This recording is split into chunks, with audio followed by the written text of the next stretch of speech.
Hola. Hola.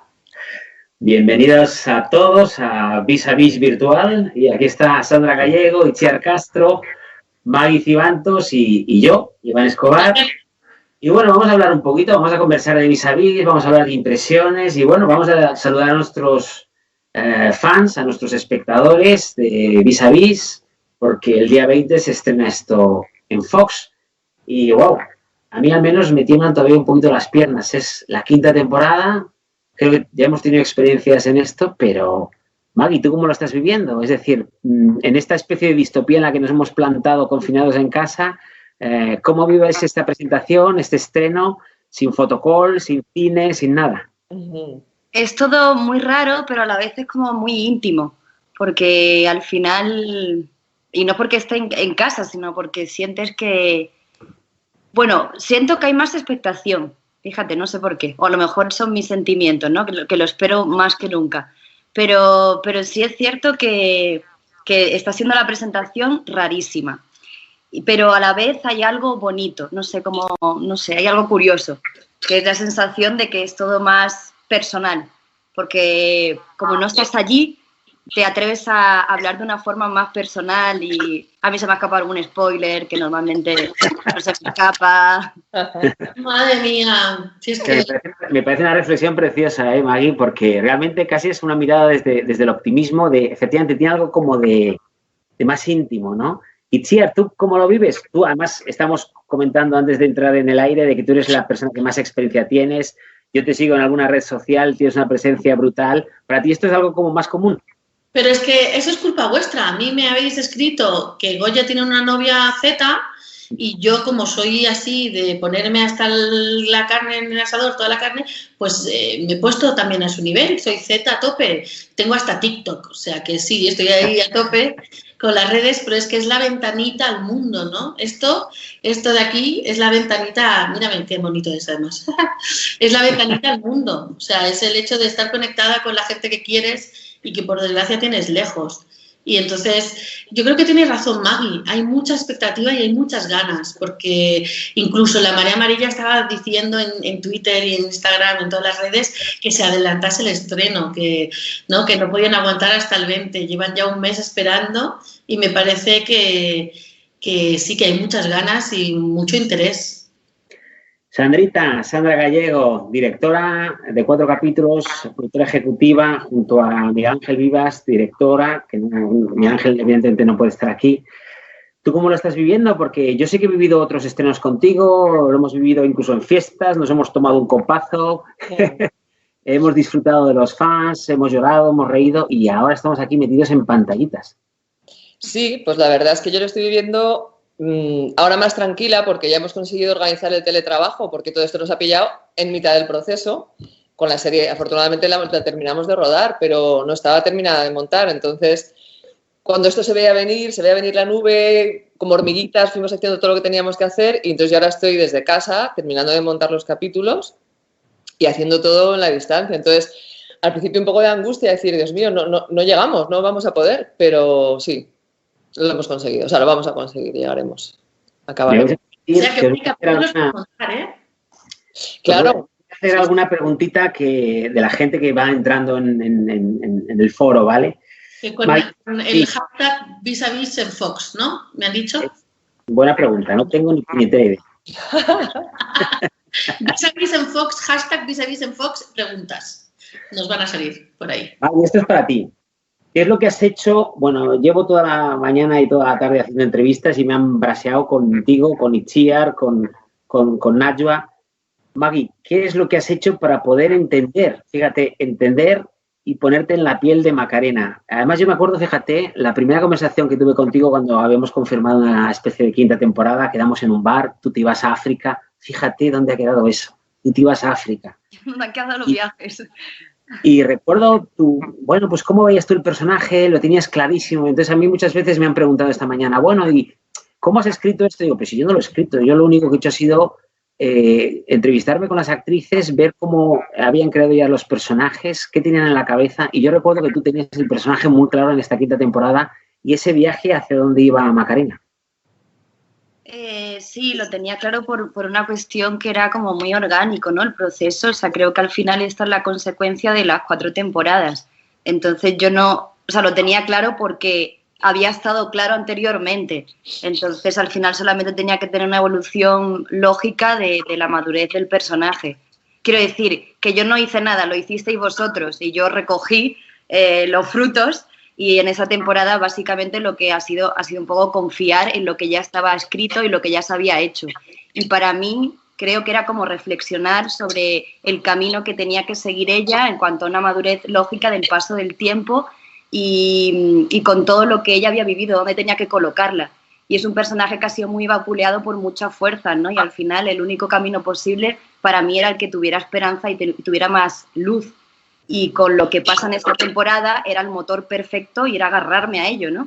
Entonces, además haciendo el contrapunto con Zulema, que yo esto siempre lo menciono y no es por mencionar el trabajo, o sea, como por meterme en el trabajo de ninguna compañera, no lo haría en ningún otro proyecto, pero en este es que Zulema es la otra mitad de Macarena. Entonces, creo que siempre tengo que hablar de Zulema cuando hablo de Macarena. Entonces, basándome un poco en esa otra fuerza, yo tenía que llevar mi fuerza, o sea, la oposición al lado opuesto, pero completamente. Entonces Macarena tenía que ser más terrenal que nunca.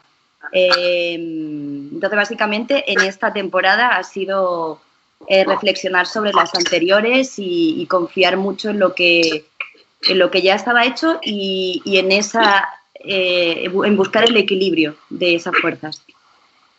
Me encanta escuchar realmente el trabajo de fondo, el trabajo reflexivo, ético, cerebral y visceral que tiene una actriz sobre su personaje, sobre un personaje del volumen de 5 temporadas, es brutal. Itziar, wow, ¿qué Goya nos vamos a encontrar? Hay una cosa que me ha hecho, lo contaba antes fuera de cámara con Itziar, es llamativo como realmente hemos tenido 4 temporadas a unos personajes vestidas de amarillo, encerradas, a los espectadores viéndonos y de cierta manera casi de justicia poética y metafórica, ahora estamos todos encerrados y nuestros personajes en esta 5ª temporada, nuestras presas, salen a la libertad. Es curioso. Itziar, ¿qué nos vamos a encontrar en ese personaje absolutamente excesivo, contundente, pero yo creo que con un peso brutal desde que apareció en la 3ª temporada? Lo del peso no va con segundas, ¿no? No me hagas enrojecer, en absoluto. ¿Qué nos podemos encontrar de esa Goya? Porque a mí me han preguntado mucho sobre Goya en todas las entrevistas y es curioso porque de la misma manera que yo creo que Macarena es un personaje empático, que es capaz de hablar, de tocar, de abrazar, el personaje quizá con el que más contacto ha tenido Goya es ese personaje absolutamente funado en cuanto a la emoción, que no confía en nadie, que no quiere a nadie, que no abraza a nadie, pero que sí que tiene un hilo conductor con Goya. Yo me acuerdo muchísimo el primer día que llegué nerviosa como flan en la 3ª temporada y nos reunimos allí con Sandra y en esa época con Jesús Colmenar hablando de cómo era Goya, ¿no? Y cómo creamos el personaje, las propuestas que me comprasteis de la cucharita, de ir sin las camisas y cómo encontramos también que físicamente estaba muy bien pero que costaba mucho a nivel vocal y cómo encontramos ese hablar de Goya, ¿no? Esa cosa periférica, inculta, y como que no le gustaba hablar, que esas improvisaciones que hacíamos... que hablaba poco. Que no me gustaba hablar. No le gusta, de pensar ni de hablar, ¿no? Y cómo llegaba... Y entonces me acuerdo mucho que cuando hablamos de esta Goya 2.0, de este vis a vis, esta Goya en el oasis, ¿no? En cómo había evolucionado y lo que me decía Sandra, ¿no? La pobre. Luego, también el hecho de de que ha intentado pues estar un poco, pues ser un poco más inteligente, de hablar más, de comunicar más, a pesar de que le cuesta siempre horrores hablar de sus sentimientos, porque siempre ha antepuesto la fuerza bruta a hablar y sobre todo a mostrar sus sentimientos, ¿no? Sí. Y me acuerdo mucho para mí lo más difícil, y era el reto, cómo demostrar que Goya había evolucionado todo eso sin perder su esencia. Para mí ha sido lo más difícil de todo este proceso, y además que sí que es verdad que yo he ido pidiendo de vez en cuando una chuche, alguna cosa para ir recordando ese tic de tener la cucharita, pero casi todo está sin cucharita, ¿no? Entonces, ¿cómo afrontas, o sin piruleta, como al último capítulo de la cuarta, cómo afrontas, que es un truco de actriz, vamos a desvelarlo, que me ayudaba a hablar mal? Entonces, ¿cómo llegas a eso sin perder la esencia? Para mí era lo más difícil, pero la verdad es que yo agradezco enormemente al equipo de casting de Globomedia. Qué maravilla este casting del equipo que hemos tenido, pero sobre todo mi Triana, Claudia Riera, es lo más. O sea, me he enamorado de ella de mí, y yo ya no concibo a Goya sin Triana, y yo creo que no se concibe Triana sin Goya, ¿no? Es verdad. Bueno, Sandrita, voy a hablar contigo. Ya sé que eres de pocas palabras, excepto cuando estás en plató, ¿vale? Pero me han preguntado también muchísimo por ti, por la dirección, por cómo se sale de un ecosistema conocido como la cárcel, de esos amarillos, y de repente nos trasladamos a un desierto, al desierto de tabernas, nos trasladamos a esa especie de purgatorio que es el Hotel Oasis.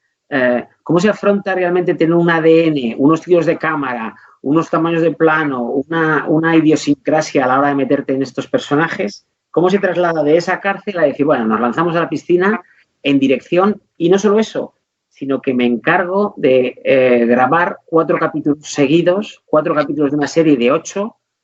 ¿Cómo se afronta todo esto? Bueno, pues la verdad es que el gran reto que teníamos era seguir haciendo vis a vis sin ser vis a vis en la cárcel. Es decir, salir de aquel espacio que era lo más reconocible que teníamos, pero no perder la esencia de vis a vis. Entonces, pues en muchas reuniones con todos los departamentos, el departamento de luz, de vestuario, con todo el mundo, con todos los diseños que hay que hacer, vimos cómo, estando en un espacio tan distinto como puede ser el desierto, como el hotel, todos los sitios donde hemos estado rodando, que siempre cuando la gente lo vea que está viendo vis a vis, que hay algo ahí que son al final cosas técnicas, pero que la gente, sin saber lo que es, sabe que está viendo vis a vis. Y yo creo que eso lo hemos conseguido. O sea, cuando lo vean, les sorprenderá, porque las verán a ellas a la luz del día, las verán moviéndose por sitios, las verán fundamentalmente vestidas de persona, ¿no? Es como la gran incógnita, es cómo se visten estas mujeres estando en libertad. De hecho, por ejemplo, en el caso de Itziar, ella va vestida de calle, ¿no? Por decirlo así, pero ella conserva que lleva sin mangas, ¿no? Todavía. O en el caso de Macarena, que elegimos, bueno, se puede desvelar porque ya se ha visto en el tráiler, pero ella lleva una camiseta súper emblemática, y lleva la camiseta de un tigre, que para mí era como la representación total de lo que es, de lo que se convirtió en Macarena, ¿no? Es un animal como bello, pero salvaje a la vez, noble, ¿no? Entonces está como muy elegido todo eso para que, siendo un universo nuevo a inventar, que nos lo hemos ido inventando por el camino, no perdiera la esencia de todo, ¿no? De la serie y de los personajes. Maggie, me han vuelto loco esta mañana haciendo las entrevistas, hablándome evidentemente de la relación sobre la que yo creo que sinceramente pivota prácticamente toda la serie, ¿no? Esta relación entre Zulema y Macarena. ¿Podrías decir que Macarena y Zulema se aprecian más de lo que quisieran reconocer? Sí, por supuesto. No, pienso porque yo creo que Macarena sí, le cuesta aceptarlo, luego creo que con el tiempo lo acepta, y esto lo veremos a lo largo de la serie, de la temporada. O sea, lo acepta, no lo entiende, que eso era lo bonito y lo que a mí me costó como actriz entender, que el personaje no entendía y que estaba perdido en esos sentimientos. Entonces, al principio yo intentaba entenderlo para dar una respuesta al personaje, pero es que no tenía que tener una respuesta. Entonces, hasta que digamos, me entendí esta cuestión, la verdad es que me llevó mucho tiempo, o sea, fue como toda la preparación, yo decía, pero ¿cómo es posible que estas mujeres convivan? O sea, lo leo y lo entiendo, pero no sé qué tengo que pensar como actriz, o sea, no sé qué pensamientos tengo que darle al personaje para entender esto. Entonces, yo en cuanto a Zulema, no lo sé, pero yo muchas veces la miraba a ella como Macarena y sabía que estaba sintiendo algo de amor. O sea, en muchos momentos hemos tenido una historia de amor. En muchos momentos hemos tenido una historia de enemistad absoluta a traicionarnos y morir. Entender esto. Entonces, yo en cuanto a Zulema, no lo sé, pero yo muchas veces la miraba a ella como Macarena y sabía que estaba sintiendo algo de amor. O sea, en muchos momentos hemos tenido una historia de amor. En muchos momentos hemos tenido una historia de enemistad absoluta a traicionarnos y morir. Pero entonces eso es lo bonito para mí, lo más difícil ha sido encontrar el equilibrio y lo más interesante, creo, de lo que hemos trabajado esa temporada ha sido que conviviese todo esto. Entonces, que ellas lo aceptan, creo que Macarena acepta más sus sentimientos al final de la temporada, que, bueno, también depende, porque como está muy fragmentado, depende del capítulo, pero yo creo que en determinados momentos veremos más esa aceptación de lo que está sintiendo sobre todo yo creo, me atrevería a decir, de lo que recuerdo que el último capítulo, hay una aceptación clara. Perdóname porque repito contigo. Maggie, ¿has aprendido algo de Macarena personalmente? Yo me imagino que es una pregunta que os hacen constantemente. Las dos actrices que estéis aquí habéis trabajado en 200 proyectos diferentes de cine, de televisión, pero no sé hasta qué punto ha habido algún personaje que te haya acompañado tanto, aunque solo sea casi cronológicamente, porque no es hago una película 2 meses o 2 meses y medio, hago una serie o hago 12 capítulos. No sé la cantidad de capítulos que has encarnado a Macarena y hasta qué punto has aprendido y hasta qué punto te llevas el personaje a casa. Vale, es que mi perro nunca ladra y hoy está ladrando. O sea, no. Es que Tito quiere salir porque es Sandoval. No, absolutamente. Es Sandoval. Que, claro, depende también de la temporada. Sí, es que son muchos años, son 5 años, son 5 temporadas y además es un personaje que como está en una evolución tan constante, me ha hecho pasar por mucho estado y me ha hecho pensar cosas muy interesantes de la vida, ¿no? Entonces me llevo de ella muchas cosas, pero hay algo que he descubierto de mí, por ejemplo, es el aceptar la vulnerabilidad y la fuerza a la vez, o sea, cómo pueden convivir la fuerza y las contradicciones dentro de uno y aceptarlas y también a juzgar lo mínimo en el sentido de, supongo que al final todos los personajes te hacen ser más empática. O sea, creo que el trabajo del actor en sí mismo te hace ser más empática por una cuestión de qué es lo que tienes que desarrollar cuando tienes y te enfrentas al estudio de un personaje. Entonces yo creo que eso también, por supuesto, me lo ha aportado porque en este caso, al ser un personaje tan extremo, necesitas aún más esa empatía, ¿no? Para entender ciertos sentimientos que, por supuesto, están muy alejados de mí. Entonces, bueno, me eran 2 preguntas. ¿Y la segunda? Prácticamente has contestado en el sentido de que realmente qué había de Macarena en ti y si realmente te llevas a Macarena a casa. Yo creo que sí, porque realmente es lo que decimos. No es un papel que hagas en el teatro puntualmente o en una película puntualmente, sino que es un personaje que te ha arrastrado durante años. Sí, no, y que es muy difícil, o sea, no es como quitarte un jersey, te quitas el vestuario y ya lo dejas ahí, ¿no? Es mucho, yo intento que se quede ahí y no llevármelo a casa porque son muchos meses de grabación y de rodaje y sería una locura, ¿no? No sería sano y no aguantaría esta profesión. Creo que soy demasiado sensible como para trabajar. Pero sí es cierto que a veces es inevitable. Y, por ejemplo, grabando el capítulo 7, grabamos una secuencia muy concreta que fui incapaz y al final los personajes pasan por ti, por mucho que sea un imaginario que trabajas con tu cabeza, con tus sentimientos y demás, pero pasan por tus órganos. Y yo me acuerdo que tuve pesadillas toda la noche. Entonces, a mí me ha pasado mucho de soñar con Macarena, o sea, que sigo siendo Macarena y me pasan las cosas que le pasan a ella. Y eso es muy horrible, porque en la primera temporada le pasaban cosas muy horribles. Sí. bueno, en realidad creo que casi todas las temporadas, pero es cierto que... Hombre, más horrible que una lavadora, hija. Ya. Uy, sí, le han pasado cosas peores, ¿eh? ¿Veis? Que es que en la primera temporada era la víctima. Sí. Sí que es cierto que a veces cuesta un poco salir de eso, porque precisamente pues son muchas horas, son muchos de rodaje. Pero bueno, siempre creo que lo más sano es intentar dejar el personaje en el set. Y Chiar, me están haciendo aquí preguntas que me imagino que te hayan hecho alguna vez, pero siempre es llamativo, incluso, fíjate, para mí, porque creo que realmente nunca te lo he preguntado. ¿Hay alguna escena, algún momento, algún diálogo que te haya costado especialmente? Yo creo, bueno, Vis a Vis siempre ha sido un rodaje de extremos, ¿no? O hemos pasado mucho frío o mucho calor.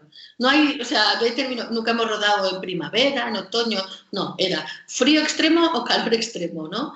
Entonces siempre pasan cosas, evidentemente. Además, cuando hay tanta acción, en esta última hablaremos de esta temporada, hay un momento, ¿no?, que estábamos disparando y me vino algo al brazo que me hizo un rasguño porque, bueno, las cargas, a veces las carga el diablo y no fue muy bien. Pero bueno, por suerte fue al brazo y no al ojo. Yo en esta temporada recuerdo mucho, y creo que todos hemos sufrido, los que nos hemos metido en esa piscina, que es en el tráiler tan bonito, que era pues, muy idílico saltar a la piscina, pero cuando está congelada, casi perdemos aquí a mi partner, Claudia, que casi pilla una hipotermia, pobrecita mía. Y eso que llevaba neopreno. Yo como llevo el neopreno de serie, pues no me pasó tanto, pero es cierto que la piscina ha sido dura y hay varios momentos piscina que creo que hemos sufrido unos cuantos. Pero emocionalmente, para mí, lo más difícil de interpretar a Goya es esa dualidad que decíamos de que ella no quiere mostrar su vulnerabilidad y que ya se empezó a ver en la tercera con el currículum y en la cuarta en esa momentoterapia hablando de su madre, pero es que en esta hay un par de secuencias memorables que vienen a partir del tercer capítulo ya, que habrá que esperar un poquito, María Amarilla, la primera y la segunda, el primero y el segundo aún no, pero a partir del tercero se destapa esa Goya emocional que es muy difícil, lo que dice Maggie, ¿no? La dualidad de la contradicción, de ser alguien muy rudo y muy duro y a la vez muy vulnerable. Y eso para una actriz primero es maravilloso porque te pone las pilas y es muy difícil que pase y que te regalen esos personajes, pero también es muy difícil de crear, ¿no?, ese punto justo. Y la verdad es que eso emocionalmente es lo más difícil. Sandra, ¿cómo se gestionan las emociones dentro de un plató? Es decir, hay muchas partes de ficción, hay ambientes, hay días buenos, hay días malos, pero ¿cómo se gestionan las emociones? ¿Cómo se gestionan secuencias de violencia con secuencias de comedia, con secuencias de carreras, con secuencias íntimas? ¿Cómo se gestionan las emociones? Porque todos tenemos buenos días, malos días. Ahora estamos aquí confinados y estamos un poco como enclaustrados, estamos nerviosos. Lo vivimos en nuestras propias casas. Tenemos buenos días, malos días. Un día gritamos a los niños, otro día nos gritan a los niños. Realmente un rodaje tiene cierta similitud con este encasillamiento que tenemos estos días. Realmente todo es más. Las emociones son más, los gritos son más, los cariños son más, los odios son más. No, no son más. Lo que pasa es que son, bueno, en este caso nos conocemos hace mucho tiempo, entonces eso ayuda mucho a que ya nos veamos venir y nos controlemos, pero es verdad que se trabaja con las emociones todo el rato y parte de mi trabajo es tener cierta inteligencia emocional, ¿no? Porque yo tengo que entender muchas veces a las actrices y a los actores. Pues lo que decía antes Maggie, ella ha tenido que hacer secuencias que lo ha pasado mal, entonces todo eso, o sea, hace falta que tengan tiempo, hace falta hablar mucho, entender muchas cosas, entonces, bueno, eso está en la capacidad de cada uno, ¿no? No sé, yo creo que eso lo tenían que decir ellas más bien, ¿no? Si en ese sentido manejamos bien las emociones, yo creo que nos entendemos bien, ¿no? Lo dirá, pero cuando se acabe el Skype, se lo dirá a sí mismo. No, pero ella que nunca hemos tenido que al revés y se han tenido que gestionar momentos como complicados, porque es verdad que nos ponemos muy intensas, pero porque es verdad, somos muy intensas, pero porque las secuencias lo requieren y son momentos, en determinadas secuencias hay mucha violencia, entonces no es como encender y apagar. Si ya has estado estudiando, entras ya, que de hecho esto lo contaba ayer, ¿no? En el Yankee que tuvimos, que es cierto que llegó un momento que íbamos directamente al set, porque entrábamos tan cargadas en el pase de texto que se hacía muy denso el pase de texto, porque ya estábamos como con una adrenalina que era imposible llegar a un punto en común en cuanto a hablar sobre las secuencias. No teníamos que hablar, teníamos que hacer, y eso se dio cuenta Sandra. Y eso fue una muy buena gestión de Sandra, de saber cómo tenía que manejar las intensidades de las actrices, ¿no? Entonces llegamos directamente a la acción. Yo creo que el peor papel que tienen los directores, sin duda alguna, es siempre jugar con sacarnos lo máximo en el menor tiempo posible, porque siempre vamos mal de tiempo en los rodajes, y eso es terrible, porque siempre necesitaríamos más, ¿no? Y siempre, pues nunca, luego nosotras nos vemos y comentamos, no estamos satisfechas porque hay un poquito más, ¿no? Entonces, jugar con eso yo creo que es lo más difícil de todo. Pero la experiencia al final te dice que aunque siempre vamos mal de tiempo, cuando un actor o una actriz necesita parar un momento y necesita, aunque sea separar un plató y que separe todo, hay que hacerlo, porque es que al final vuestro trabajo es muy complicado, entonces no sale desde un sitio muy mecánico. Entonces a veces pues hay que tomar la decisión de, vale, hay que parar, hay que hablar, hay que sentarse un momento, hay que alejarse de todo este bullicio y volver a colocarse, ¿no? Entonces se tiene que hacer, claro. Maggie, pregunta de José Carlos Martín. ¿Cómo fue para ti ver y sentir a tu personaje fuera de Cruz del Norte? Es decir, fuera de ese ecosistema del que hemos hablado, de verle fuera de esa cárcel. De repente, cuando te planteas esa 5ª temporada, fuera del hábitat natural de tu personaje. Hombre, claro, es un alivio, ¿no? Porque ves que de repente los personajes respiran de otra manera y yo creo que todas las series, a mí me pareció muy inteligente la propuesta de hacer una 5ª temporada de esta manera, fuera de la cárcel, porque era algo que creo que era muy interesante de ver estos personajes como son esclavos de sí mismos y siguen en la cárcel, fuera de la cárcel, porque en un principio no lo vamos a ver, pero creo que hay algún flashback donde, por ejemplo, Macarena va a terapia y está intentando, ¿no?, y como rehacer su vida, y su vida, ella sigue en una cárcel, ella sigue en la cárcel. Y es muy curioso, jamás hubiese imaginado a Macarena así. Creo que ella misma jamás hubiese imaginado así, ¿no? Pero esto es bastante común en la vida, ¿no? Como que de repente cuando lo tienes, lo que siempre has deseado, no sabes qué hacer con ello. Entonces ella no sabe qué hacer con su libertad. Y de ahí que se tomen todas las decisiones para que se cuente la historia con Zulema, ¿no? Entonces, desde luego, la libertad que experimenta Macarena no es la que ella esperaba, ni yo tampoco. Pues a mí me sorprendió mucho el guión. Y luego, en cuanto a, no sé, sensaciones que luego ya sí el personaje va aprendiendo conforme ya tiene de socia a Zulema, hay momentos de mucha adrenalina. Y también es el problema, ¿no? De parte todo de lo mismo, de no saber gestionar las correctas decisiones para vivir en libertad, ¿no? Entonces, por eso al final busca a Zulema, bueno, se buscan mutuamente, porque yo creo que es las dos. Y bueno, y a partir de ahí todo sale mal, pero creo que hay momentos donde sí vemos a los personajes en libertad, pero son momentos como muy puntuales.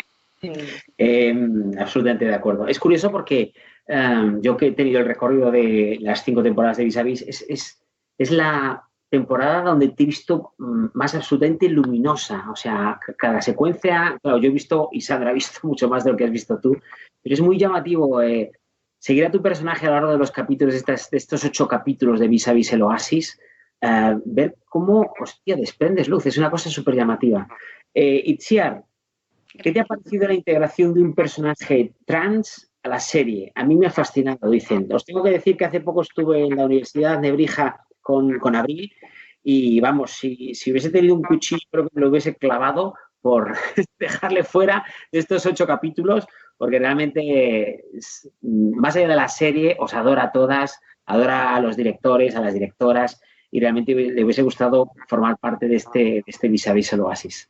Sí, además vivimos, bueno, ella ya estaba en transición, pero vivimos su transición final entre la tercera y la cuarta, o sea que la hemos vivido muy de cerca.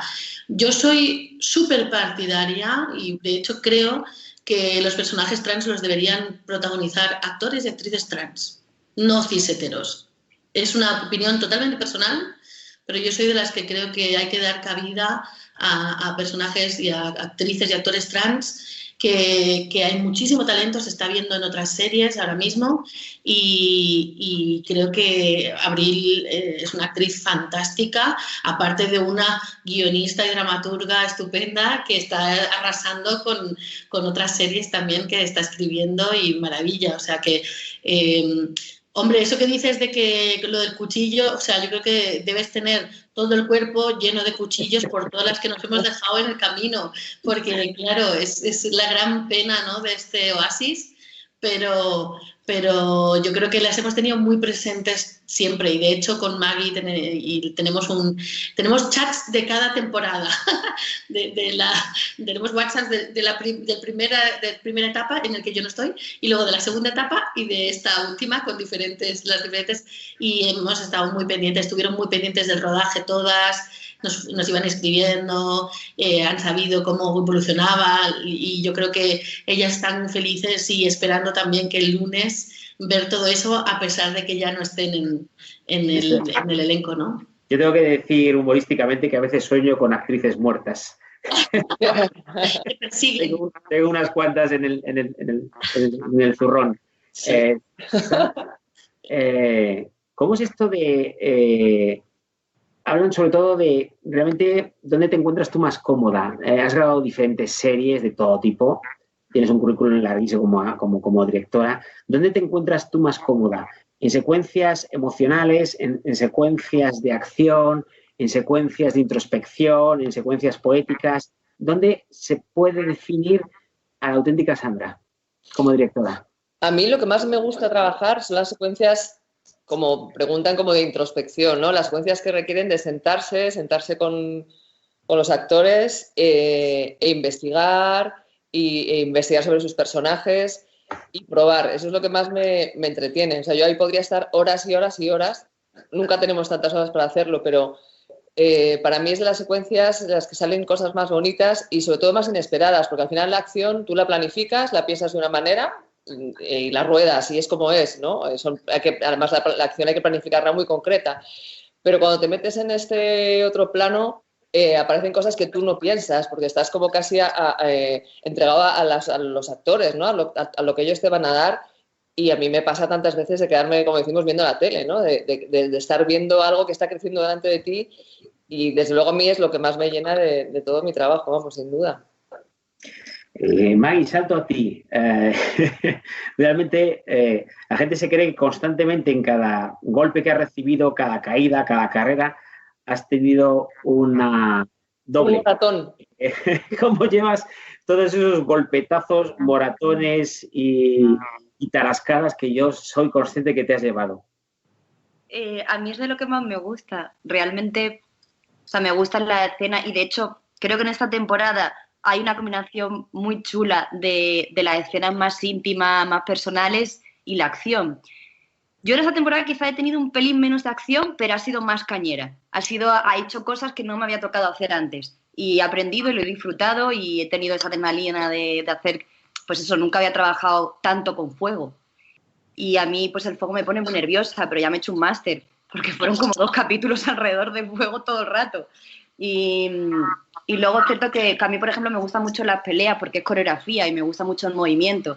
Entonces lo disfruto mucho y ¿te acuerdas, Iván, que la tercera temporada me dijiste ¿qué te gustaría hacer esa temporada antes? Porque tenía solamente 2 capítulos. Y dije, por favor, escríbeme una pelea. O sea, por favor, una pelea. Porque lo disfruto muchísimo, porque es algo que es movimiento, es muy visual y me gusta hacerlo yo, claro. Entonces... Y luego hay que decir que es que Maggie es atleta, o sea, Maggie baila break, o sea, claro, o sea, es un despliegue físico, entonces O sea, no tiene ningún problema con hacer nada de eso, En claro. realidad, nunca ha habido dobles, solo cuando son cosas muy concretas como alguien que se cae por una barandilla o que hay un riesgo cuando a alguien la queman enteras y que son especialistas, pero si no, todas hemos hecho de nosotras mismas y hemos recibido Pero todo. siempre vienen, ¿no? Siempre están los especialistas, siempre están y son los que nos ayudan, pero... Hombre, ellos pero vienen porque ellos son los que inventan de alguna manera, tú les planteas cómo tiene que ser en este caso una pelea y ellos te dicen los movimientos y tal, pero lo ensayan con vosotras. Es decir, tenemos días de ensayo donde sois vosotras las que sois lanzadas, las que recibís un puñetazo, ¿no? Sí, sí, O sí. los damos. ¿El qué? Itziar, ¿crees? Perdona, os he cortado. No, que digo que los que recibimos y algunos Tiene que ser en este caso una pelea y ellos te dicen los movimientos y tal, pero lo ensayan con vosotras. Es decir, tenemos días de ensayo donde sois vosotras las que sois lanzadas, las que recibís un puñetazo